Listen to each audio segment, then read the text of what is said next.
चलो ठीक है जी, चले अब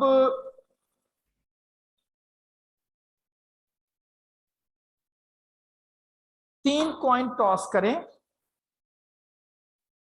कितने पॉसिबल रिजल्ट्स आ सकते हैं हमने लिखना है। बिल्कुल हमसे मिस्टेक हो सकती है, हम समझते हैं कि ये 7 ही होंगे लेकिन हो सकता वो 8 हो। हमें वैसे पता चल सकता है कि टोटल कितने पॉसिबल रिजल्ट्स होंगे। अब क्या किया करेंगे, इसे हम कहते हैं, इस टेक्निक को हम कहते हैं M/N counting technique. Counting technique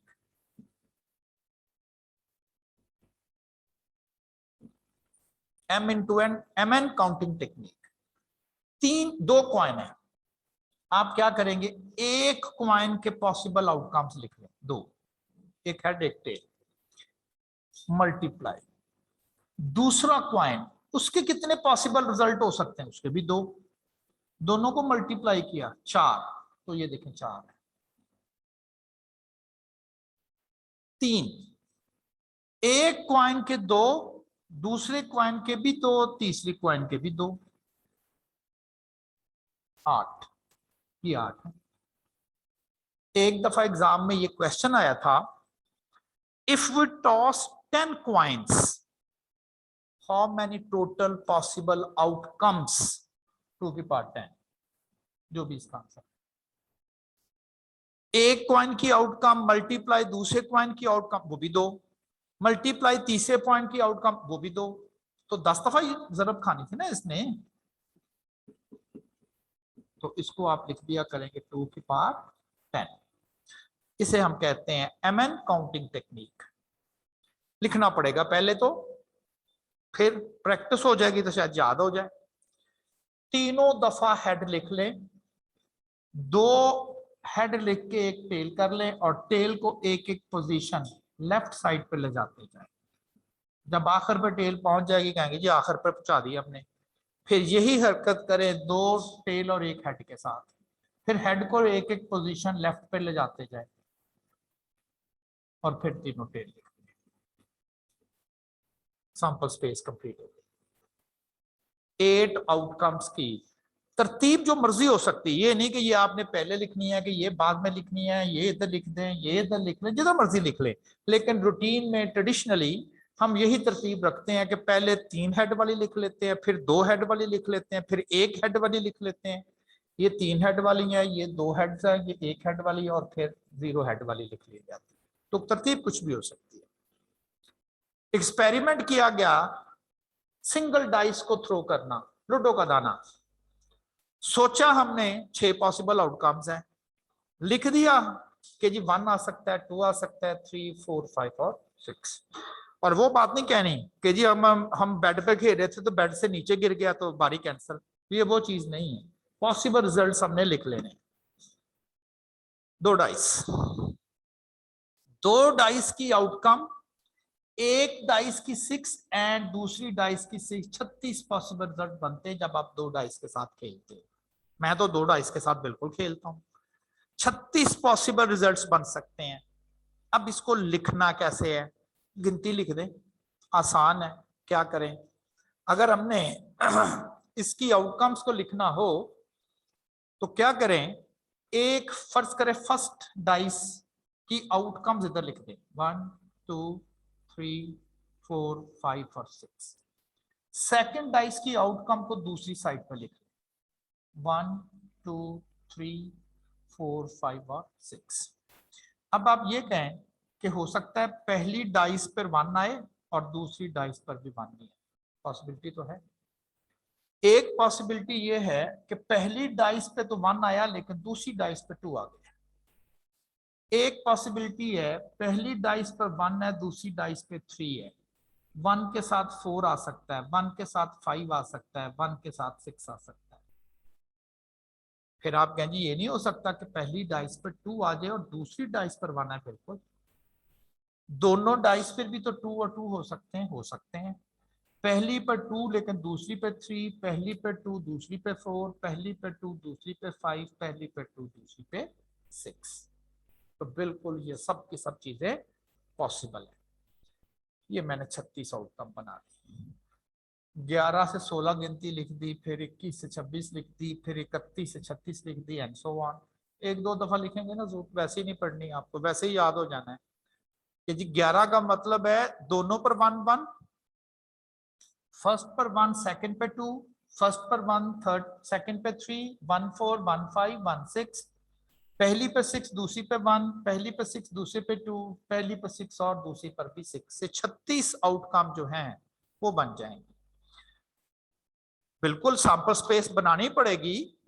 अगर आपने अपने जेहन में बना ली है तो ठीक है, कॉपी पे बनाने की जरूरत नहीं है। आपको याद हो गई है तो ठीक है, 3 कॉइन की याद हो गई है तो बिल्कुल सही है। एक पे 3 हेड होंगे, 3 आउटकम्स पे 2 2 हेड होंगे, 3 आउटकम्स पे 3 3 हेड होंगे, एक एक हेड होगा, और एक हेड पे कोई हेड नहीं होगा, और एक पे 3 हेड। याद कर ले, बट ठीक है, हो गया। ये कौन सी बात है? आपको मैंने कौन सा कहा है जी, कॉपी पर जरूर लिखना है, लेकिन अगर पहले हमें प्रैक्टिस नहीं है तो कॉपी पर लिखना तो लिख लें, तो कोई हर्ज नहीं है। Tossing of a coin and throw of a dice. अब एक्सपेरिमेंट मिक्स कर दिया मैंने। क्या कर दिया मैंने? क्या जी, सिक्का भी फेंकना है और लूडो का दाना भी फेंकना है, और अब बताएं क्या रिजल्ट है। हो सकता है कॉइन पर तो हेड आए और डाइस पर 1 आए। हाँ बिल्कुल, ये पॉसिबिलिटी तो है। कॉइन पर हेड आए, डाइस पर 2 आ सकता है, आ सकता है। हेड के साथ 3, हेड के साथ 4, हेड के साथ 5, हेड के साथ 6। इसको ऐसे भी लिख सकते थे आप। एक एक्सपेरिमेंट के रिजल्ट इधर लिख लें, दूसरे एक्सपेरिमेंट के रिजल्ट इधर लिख लें, सबको मैच कर दे। H1, H2, H3, H4, H5 और H6 एंड सो ऑन। कितने बनेंगे? कॉइन के ऊपर बनते हैं 2, डाइस के ऊपर बनते हैं 6, 12 आउटकम्स बनेंगे। ये काउंट कर लीजिएगा, ये 12 ही आउटकम्स। कभी एग्जाम में सिर्फ और सिर्फ यही क्वेश्चन एग्जामिनर पूछता है, ये भी एग्जाम में आया हुआ है। How many outcomes when a coin is toss and a die is throw. कि कितनी आउटकम बनेगी?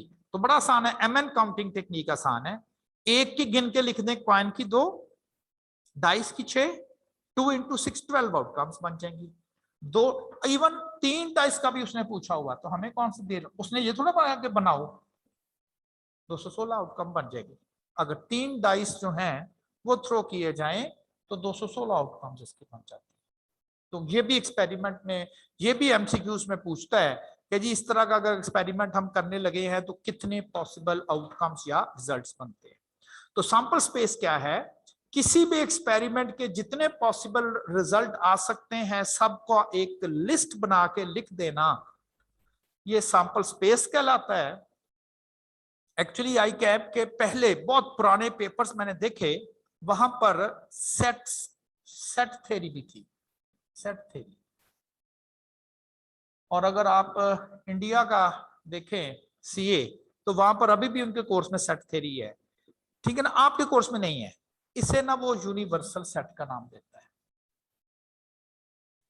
Universal set.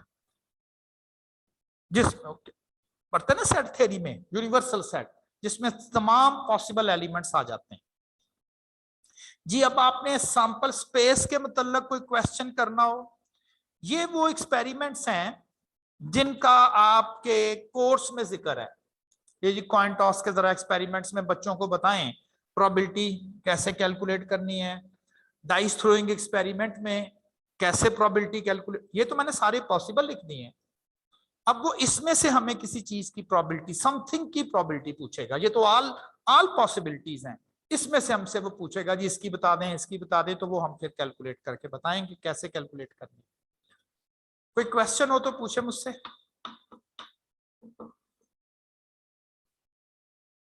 अच्छा जी, अब दूसरा जो इंपॉर्टेंट वर्ड है वो है इवेंट।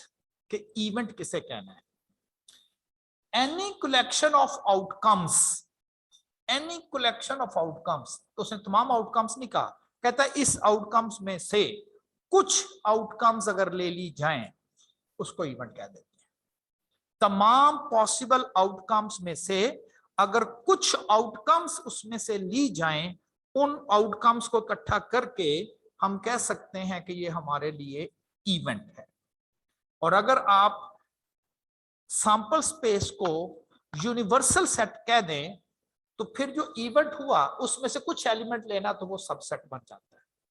सबसेट यही कहते हैं ना, कुछ उसमें से एक स्मॉलर सेट आप ले लेते हो। इवेंट क्या है? पूरी सैंपल स्पेस के कुछ कौन से एलिमेंट वो देखते हैं, पूरी सैंपल स्पेस में से कुछ उसके एनी कलेक्शन ऑफ आउटकम्स, कुछ उसमें से आउटकम इकट्ठी कर लेना, उसे हम कह सकते हैं कि ये इवेंट है। अगर उस सबसेट में सिर्फ और सिर्फ एक आउटकम आए उसे हम कहते हैं ये सिंपल इवेंट है।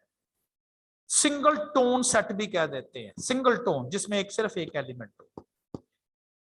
इवेंट क्या है? एक सबसेट है, छोटा सेट। अगर उस सबसेट में सिर्फ एक एलिमेंट है तो हम उसे कहते हैं ये सिंपल इवेंट है। For example, in tossing of two coins,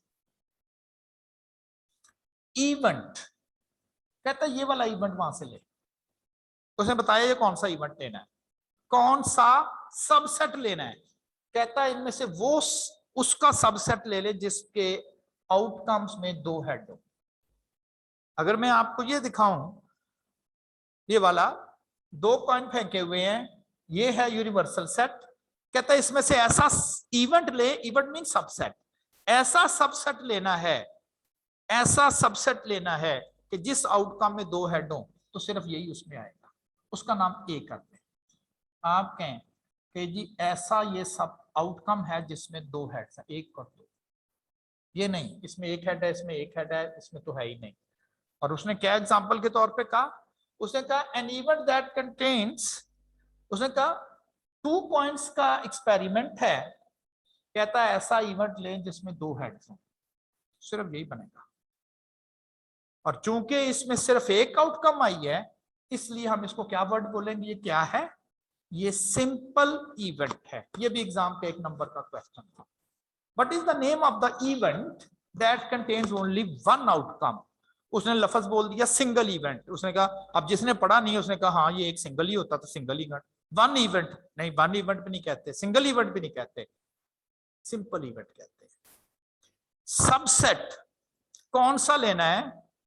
अगर कहता जी उस सबसेट में एक से ज्यादा एलिमेंट्स आ जाएं तो फिर हम कह देंगे वो कंपाउंड इवेंट है। फॉर एग्जाम्पल, कहता दो कॉइन टॉस करने, ठीक है, इवेंट ये वाला लेना है, ऐसी आउटकम्स लेनी है जिसमें कम से कम एक हेड जरूर होना चाहिए, ज्यादा जितने मर्जी हो जाए, एटलीस्ट वन, कम से कम एक जरूर, कम से कम एक जरूर उसमें होना चाहिए, ज्यादा जितने मर्जी हो जाए।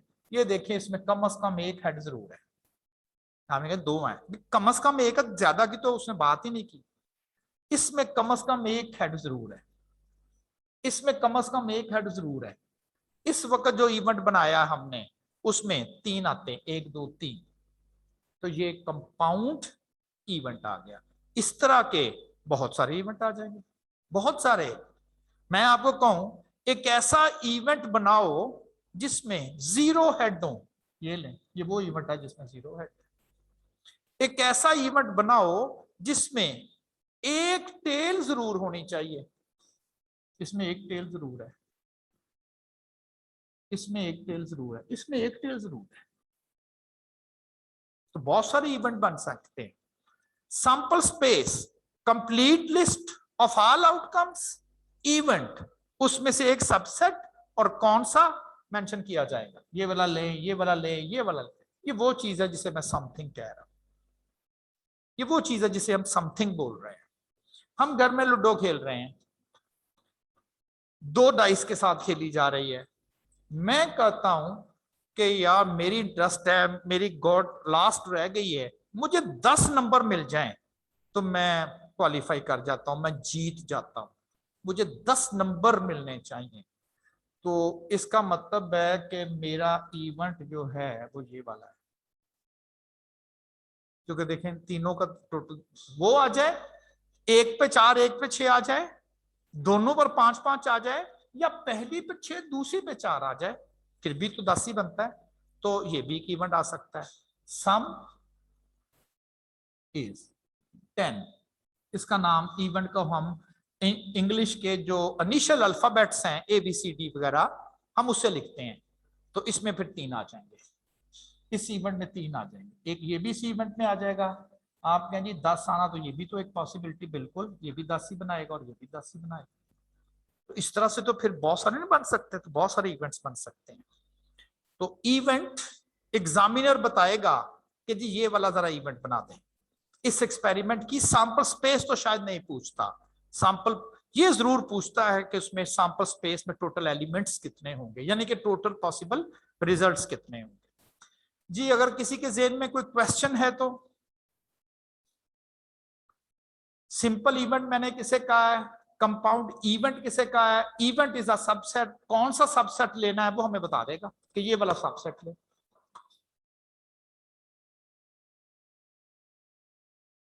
जी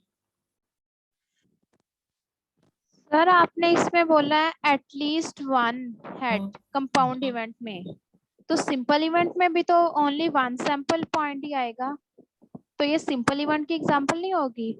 इसमें एक ही है, 3 आउटकम नहीं आती इसमें। क्या 3 आउटकम ऐसी हैं जिसमें एटलीस्ट वन हेड है? सर सॉरी रिपीट कर दें।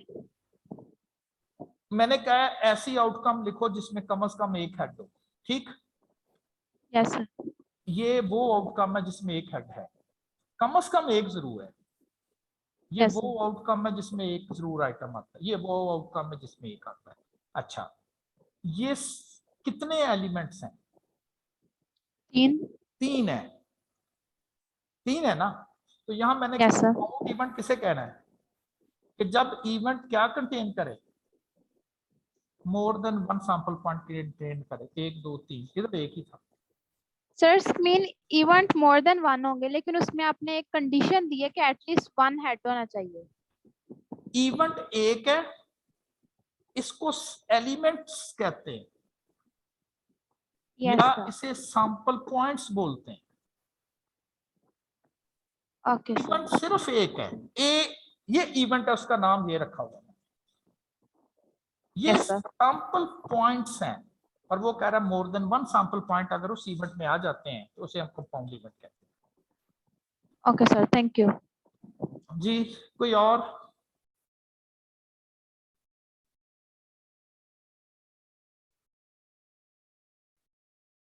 जी सर कॉइन और डाइस के अलावा किसी और पे क्वेश्चन हो सकता है? जी बिल्कुल हो सकता है। अभी अभी सर वो क्या भी पॉसिबिलिटीज हैं? अभी अभी बता चलें देते हैं। ठीक है। हाँ बता देते हैं। मैं चाहता हूँ ना कि बहुत ज्यादा आपको वरी ना करूँ, एक ही दफा परेशान कर, आहिस्ता आहिस्ता परेशान करूंगा ना। जी तो क्लियर हो गया आपको इवेंट क्या है, सिंपल इवेंट किसे कहना है और कंपाउंड इवेंट किसे कहना है।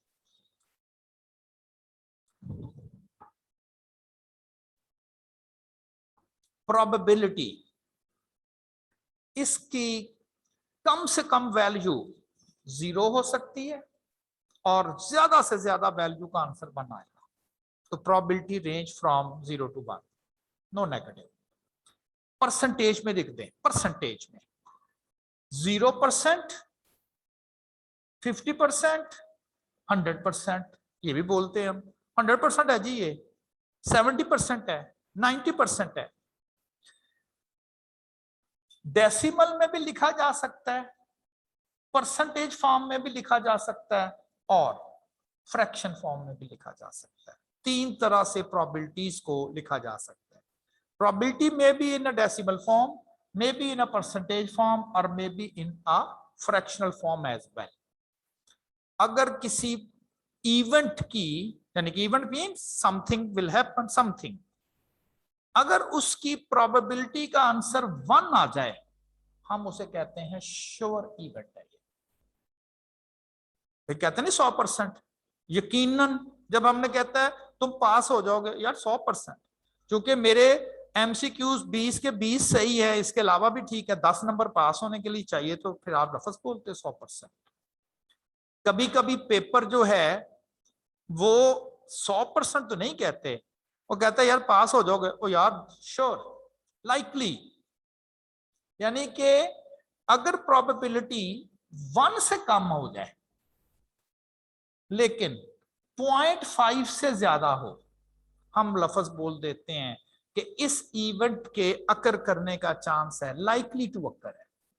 एक होता है श्योर टू अकर, जरूर ऐसा होगा। बीइंग अ मुस्लिम, हमें अभी वो हैपन होना है, हमें नहीं पता, अभी नहीं हमें पता कब होना है। एक हैपनिंग ऐसी होनी है फ्यूचर में, लेकिन हमारा आज यकीन है कि वो हैपनिंग होनी है।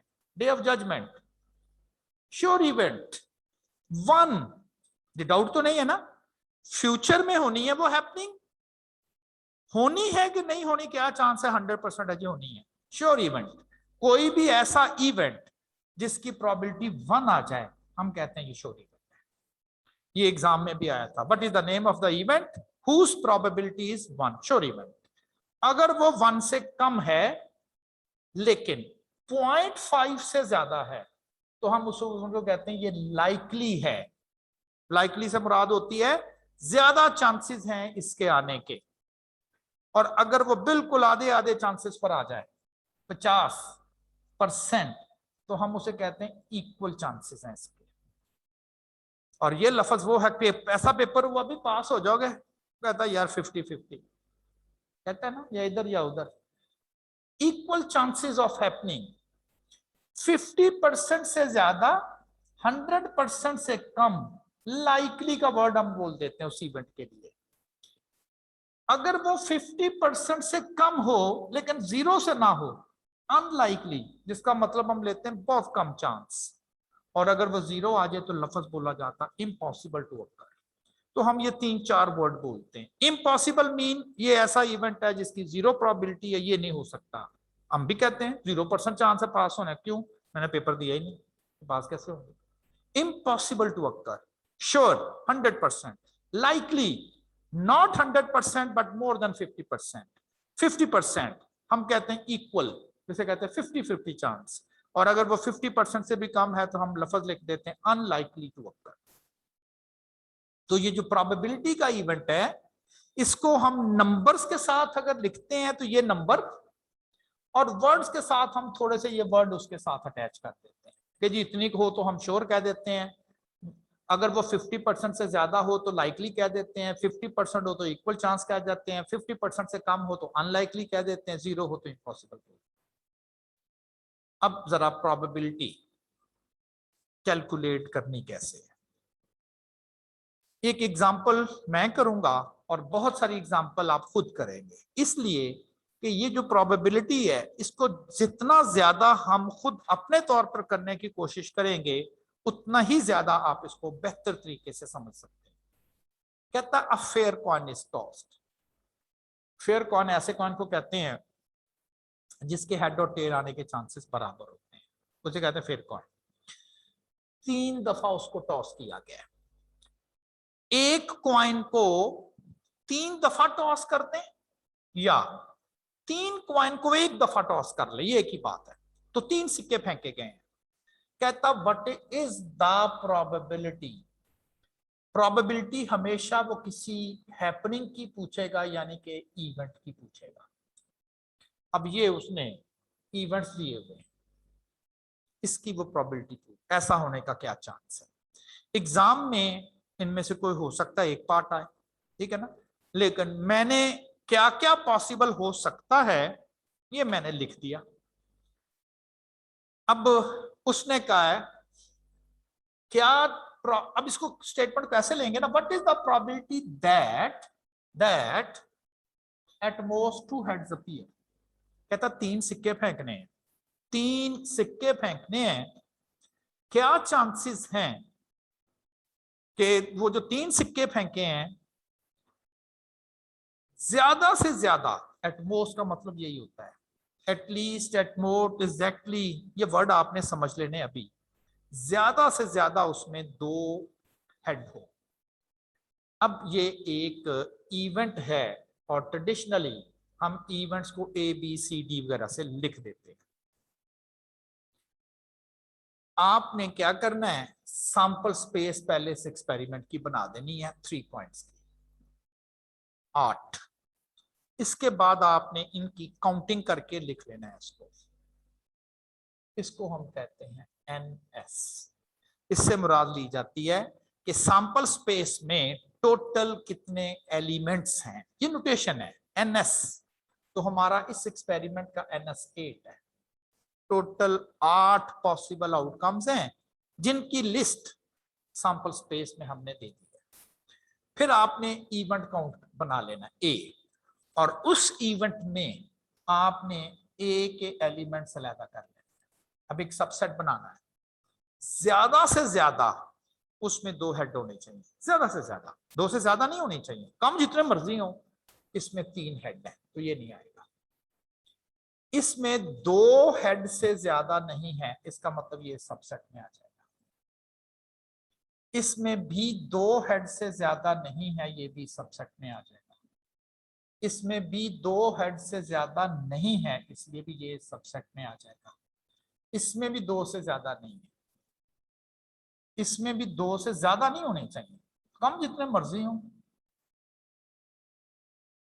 और आखिरी भी लिख दिया मैंने, इसलिए कि इस आउटकम में 0 हेड है। मैथ में तो 0 हेड ही लिखेंगे ना, 2 से ज्यादा तो नहीं है, नहीं जी 2 से ज्यादा नहीं, तो गिन लें फिर। अब आपने इनको भी काउंट करना है, एन नहीं, ये 7 है। अब बजाय इसके कि आप ए अलहदा करके गिने, तो क्या किया जाता है, एक दफा सैंपल स्पेस बना ली जाती है, उसका नाम है NS, और फिर देखा जाता है कि कितनी आउटकम ऐसी हैं जिसमें 2 हेड है, इधर निशान लगा देते हैं, ये A है, और फार्मूला लगा देते हैं NA/NS। Total number of sample points in the event 7 and total number of outcomes of the experiment 8। कहता 8 में से 7 आउटकम्स ऐसी हैं जो कि ये हो सकती हैं। तो अगर मैं पूछूं आपसे कि जी इसके आने का चांस क्या है, तो आप कहें जी 7/8, ये है प्रोबेबिलिटी फ्रैक्शनल फॉर्म में लिखना। इसी चीज को आप डेसिमल फॉर्म में लिखना चाहते हैं, तो हम जरा कैलकुलेटर ऑन कर लेते हैं।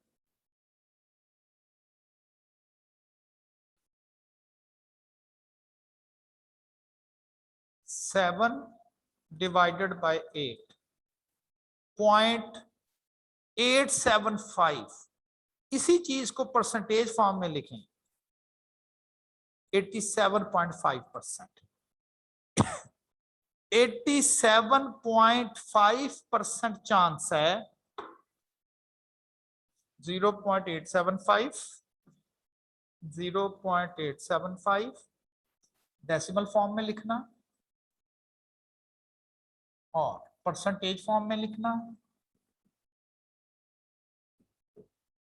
87% किस चीज का चांस है कि अगर आप 3 सिक्के फेंकेंगे तो जो रिजल्ट आएगा उसमें ज्यादा से ज्यादा 2 हेड होंगे। 87% चांस है कि जो आउटकम अकर करेगी, 87% चांस है कि उसमें 2 हेड ज्यादा से ज्यादा होंगे। इसी तरह से एक और इवेंट है, एटलीस्ट कम से कम 1 टेल जरूर होगी, ये एक इवेंट है ए। हमें NS चाहिए, वो 8 है, वो तो बार बार नहीं गिनना। अब हमने वो आउटकम गिन लेनी है जिनमें कम से कम 1 टेल जरूर होनी चाहिए, ज्यादा टेल की कोई आपको नहीं है, 1 जरूर होनी चाहिए। इसमें तो 1 टेल नहीं है, इसमें 1 टेल है कम से कम, जी है, इसमें कम से कम 1 टेल है। आप 2 हैं, मैं कह रहा हूं 1 टेल है, इसमें कम से कम 1 जरूर है, 1 जरूर है, तो इसकी भी 7/8। इवेंट जिसकी उसने प्रोबेबिलिटी कैलकुलेट करने के लिए कहा है, सैंपल स्पेस में नजर दौड़ाएंगे, जिस जिस आउटकम में आपको ये खूबी नजर आती जाएगी आप गिनते जाओगे, जिसमें कम से कम एक आउटकम होती जाएगी आप उसे गिनते जाओगे। नेक्स्ट क्या था, 2 हेड्स, इसमें तो 3 है, इसमें 2 है जी, इसमें 2 है जी, इसमें 2 है जी, इसमें 1 1 1 और 0, गिन ले 3 है, 3/8। ऐसी आउटकम्स जिसमें सिर्फ 2 हेड्स हों, 3/8। सिक्के 2 फेंके जा रहे हैं, क्या चांस है कि जो 2 सिक्के हम फेंक रहे हैं, दोनों 3 सिक्कों में से 2 सिक्कों के ऊपर हेड आ जाए, ये है ना इसका मतलब। 3/8 परसेंटेज फॉर्म में लिखें, 37.5% चांस है कि अगर आप 3 सिक्के फेंकेंगे तो 3 में से 2 सिक्कों के ऊपर हेड ही होगा, 37% चांस। इवेंट 4 हेड्स, कितनी आउटकम्स ऐसी हैं जिसमें 4 हेड हो ही नहीं सकते, हो ही नहीं सकता। वह कॉइन ही 3 है तो 4 हेड कैसे हो सकते हैं? 4 हेड वाली कोई आउटकम ही नहीं है, ये 3 हेड वाली हो भी नहीं सकते ना, सिक्के ही 3 है तो 4 हेड कैसे आ सकते हैं? Impossible events. बताना ये था कि कम से कम प्रोबेबिलिटी की जो लिमिट है वो 0 हो सकती है। फिर उसने कहा है कितनी आउटकम्स ऐसी हैं जिनमें हेड्स की तादाद टेल्स की तादाद से मोर हो ज्यादा है। अगर आप पहली आउटकम में देखें, इसमें 3 हेड है और 0 टेल, कोई टेल नहीं, तो फिर तो आप काउंट करेंगे क्योंकि उसने कहा मोर हेड्स देन टेल्स। नेक्स्ट में 2 हेड है और 1 टेल है, हेड की तादाद टेल की तादाद से ज्यादा है। नेक्स्ट में भी हेड 2 है टेल 1 है, नेक्स्ट में भी हेड 2 है टेल 1 है, हेड की तादाद टेल की तादाद से ज्यादा है, लेकिन इनमें नहीं है। हेड की तादाद, उसने कहा more head then tales, head की तादाद टेल्स की तादाद से ज्यादा होनी चाहिए। 4 आउटकम्स हैं, 4/8।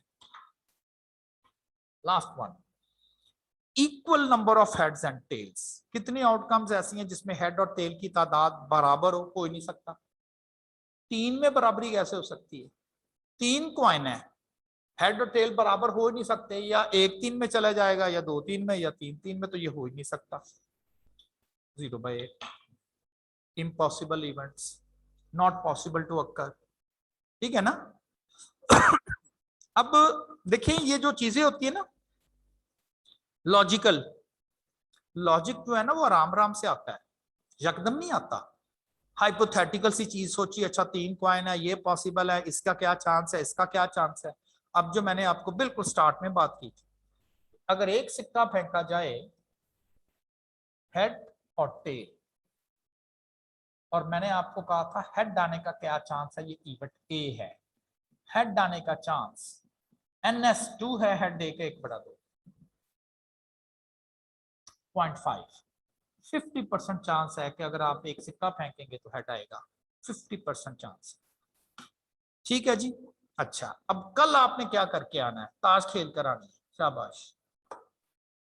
ताश के रेलेवेंट ये प्रॉब्लम्स हैं आपके कोर्स में, क्या किया जाए, आते भी हैं तो आपको ताश से फेमिलियरिटी होनी चाहिए। मैंने भी वैसे आपको बता दूंगा, लेकिन फिलहाल आपको ताश से फेमिलियरिटी होनी चाहिए। मैं भी आपको एक्सप्लेन करूंगा, लेकिन एक दफा देख लीजिएगा, बाजार जाने की जरूरत नहीं है, आप नेट पे बैठ के कर लें। प्लेइंग कार्ड्स, 52 प्लेइंग कार्ड्स होते हैं, ताश के पत्ते 52 होते हैं, इसमें से 26 पत्ते ऐसे होते हैं जिसपे ब्लैक कलर की प्रिंटिंग होती है, 26 कार्ड्स ऐसे होते हैं जिसपे रेड कलर की प्रिंटिंग होती है। जो ब्लैक कलर की प्रिंटिंग होती है उनमें से एक ऐसा कार्ड्स होते हैं जिस तरह पे इस तरह की शेप बनी हुई होती है, इसे हम स्पेड कहते हैं, स्पेड। बाबा जी इसे चिड़िया कहते हैं, इसको क्लब्स बोला जाता है, ये सिंबल बना हुआ होता है। हुक्म। फिर जो रेड कलर में होता है जहां ये सिंबल बना हुआ हो, इसे हम डायमंड बोलते हैं, ईंट। और जिस पर ये सिंबल बना हुआ हो इसे हर्ट्स कहते हैं, पान। ये उर्दू और इंग्लिश दोनों बता दिए मैंने। स्पेड, क्लब्स, डायमंड, हर्ट्स, चिड़िया, हुक्म, ईंट, पान। हाँ, इसे एक सूट बोलते हैं। तो ताश में 4 सूट होते हैं, 2 सूट ब्लैक कलर के होते हैं, 2 सूट रेड कलर के होते हैं। जो ब्लैक कलर के सूट होते हैं उनमें 4 कार्ड्स के ऊपर इंग्लिश के अल्फाबेट्स लिखे हुए होते हैं, ए, के, क्यू और जे। इनको हम, इनके ऊपर तस्वीर बनी हुई होती है। आपने ना तस्वीरें देख लेनी, अच्छी है वैसे। और बाकी जो 9 कार्ड होते हैं उनके ऊपर नंबर लिखे होते हैं, 10 से लेके 2 तक। एक नहीं होता, एक नहीं होता। 9 उसमें नंबर कार्ड होते हैं क्योंकि उनके ऊपर नंबर लिखे होते हैं। 4 उसमें अल्फाबेट्स होते हैं, 9 और 4 13, और ये हर सूट में होगा, हर सूट में। कोई बुरी बात नहीं है ताश खेलना, बहुत अच्छी मेंटल एक्सरसाइज है ताश खेलना। इसलिए कि आप जब ताश खेलते हो तो ये सोचते हो कि मैंने अगर ये पत्ते अब कार्ड फेंका है तो पॉसिबली दूसरा क्या कर सकता है। हमारा एक सब्जेक्ट है game theory, that totally based on probability. आप कहते हो मुझे पहले ही पता था तुमने ये करना है, और आप अच्छा प्लेयर बन जाते हो। मेरा बेटा जब बहुत छोटा था, क्लास 3-4 में, मैंने खुद उसको अपने साथ बिठा के उससे ताश खेल लिया, उसे बताया है कि ये अगर हो तो ऐसा क्यों करना है तुमने, ठीक है ना। तो कल ताश देखेगा तो कल हम ताश खेलेंगे।